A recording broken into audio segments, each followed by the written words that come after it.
Una, yung with respect to the health, talagang grabe naman po ang pag-care ng ICC. Kasi international court po yan at gusto niya po more than the minimum international standard.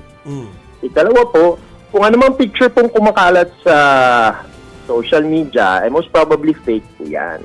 Dahil hindi naman po sa Europe, nakatira rin po ako sa Europe for more than a year, at very, po sila, strict sa privacy, ng isang tao. Hindi po basta-basta napipicturan.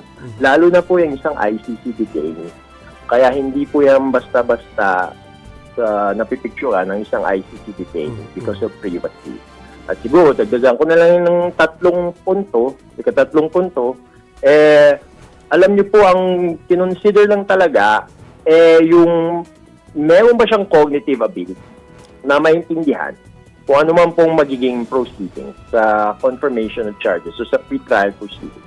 At yun nga, ang conclusion, competent siya for the purpose of pre-trial proceedings. So, kumbaga, walang naging epekto yung mga pahayag dati ng mga supporters at ng pamilya to. Actually, na iba-iba, no? Na hindi, okay naman siya. Hindi, parang pumayat siya. Or hindi, nanghihina na siya. Kasi yun ang ginagamit na, na parang point of conversation ng marami. Pero yun na, iba pala ang tinest ng mga eksperto. Okay. Opo.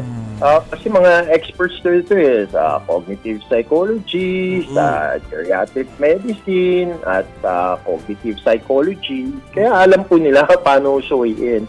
In fact, based lang dun sa mga public redacted version, meron silang mga test para din malaman kung pinipeke o hindi. So, hindi tayo eksperto. Pero itong mga eksperto to na recognized ng ICC. So, alam nila kung anong mga test na dapat ibigay po sa isang detainee.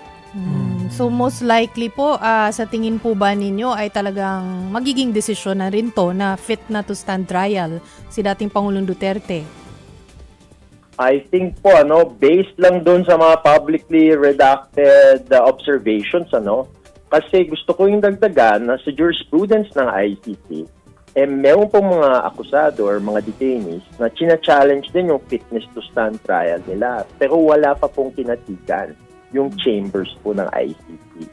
Kaya kung i-base lang dito sa mga publicly redacted observations at pati na rin sa ICC jurisprudence, malaki po yung probability na talagang ma-confirm yung fitness to stand trial ni Mr. Duterte.